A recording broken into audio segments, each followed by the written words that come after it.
The nearest, the dearest. Matius 24 ayat 45 sampai 51.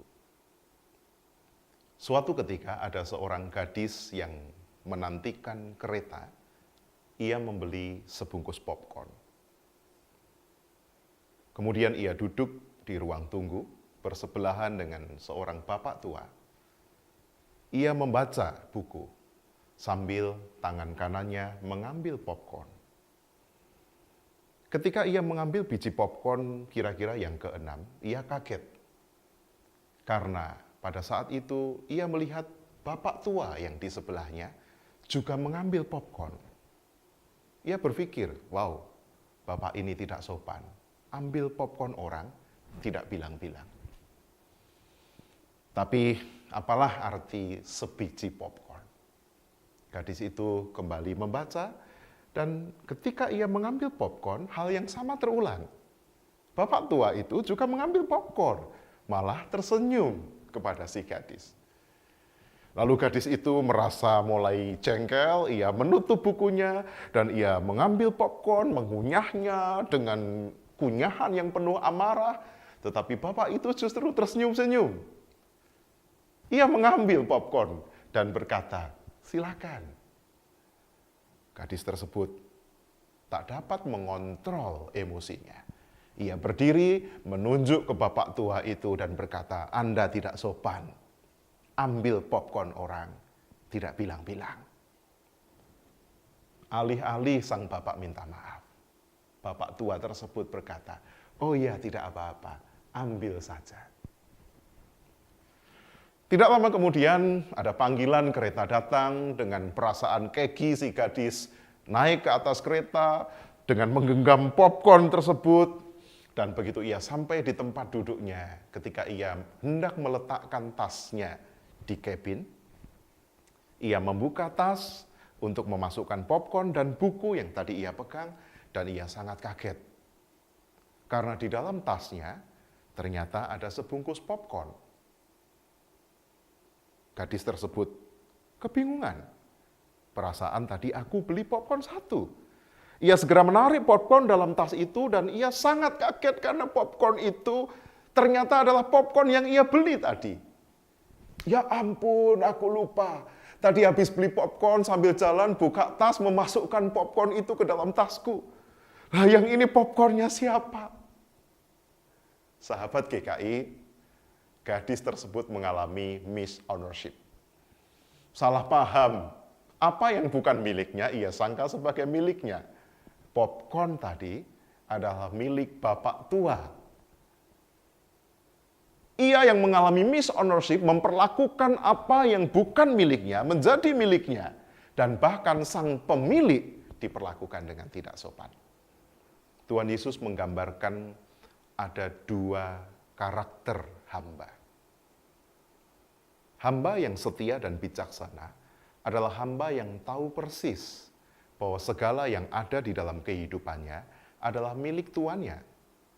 Sehingga ia memperlakukan segala yang ada di dalam hidupnya dengan baik. Di sisi lain, yang kedua adalah hamba yang jahat. Yang menganggap segala sesuatu yang dititipkan oleh tuannya padanya telah menjadi miliknya. Sehingga ia mengisi kehidupannya dengan hedonisme. Dan bahkan ia memperlakukan para pegawai tuannya seolah-olah itu pegawainya. Ia memperlakukan dengan buruk, tidak memberikan mereka gaji, menyiksa mereka, tidak memberikan mereka makanan tepat pada waktunya. Sahabat GKI dikisahkan oleh Tuhan Yesus. Suatu ketika sang tuan datang dan bertanya kepada hamba. Bagi hamba yang setia dan bijaksana, Tuhan itu berkata, sungguh baik engkau hambaku. Engkau adalah hamba yang setia. Mari, turut mengambil bagian di dalam kebahagiaan Tuhan. Sementara bagi orang-orang yang jahat, yang memperlakukan pegawai-pegawai dan kekayaan tuannya dengan sewenang-wenang, akan dihardik oleh sang tuan.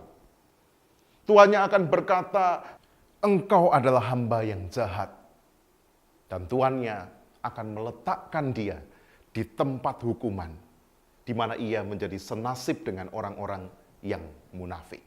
Sahabat GKI, seringkali kita juga mengalami persepsi yang salah, misownership. Merasa bahwa keluarga, pekerjaan, harta, masa depan adalah milik kita. Dan itu membuat kita melakukan tindakan-tindakan yang menghalalkan segala cara dan bermuara pada kepuasan dan kesenangan kita sendiri. Padahal keluarga kita, pekerjaan kita, harta kita, masa depan kita sejatinya adalah milik Tuhan yang ditempatkan Tuhan di dalam kehidupan kita untuk kita pertanggungjawabkan. Kekasih kita, orang tua, anak, pasangan kita sejatinya adalah milik Tuhan.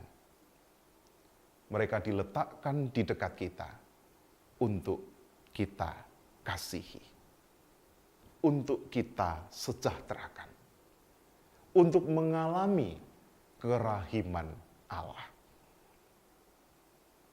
Sahabat GKI, ada sebuah pepatah, the nearest, the dearest. Yang terdekat haruslah menjadi yang tersayang. Bukankah kita sering berpikir bahwa kita harus berbuat kasih kepada mereka yang jauh? Tetapi dalam waktu bersamaan kita lupa bahwa orang-orang terdekat itu dipercayakan oleh Tuhan kepada kita untuk diperlakukan dengan baik, untuk dikasihi, untuk disayangi, dihindarkan dari pelbagai perilaku kekerasan, penerlantaran, dan sebagainya. The nearest, the dearest. Perlakuan kita terhadap orang-orang terdekat kita mencerminkan apakah kita hamba yang setia ataukah hamba yang jahat. Mari perlakukan yang terdekat sebagai yang tersayang. Maka luapan cinta kita bagi yang terdekat itu akan turut dirasakan mereka yang jauh. Jadilah hamba yang setia dan bijaksana. Sahabat GKI, terima kasih telah menyaksikan tayangan ini. Jika Anda merasa diberkati, silahkan membagikan tayangan ini kepada para sahabat, rekan-rekan di jejaring sosial Anda. Saya Andri Purnawan. Salam GKI, Genta Kasih Indonesia. Tuhan memberkati.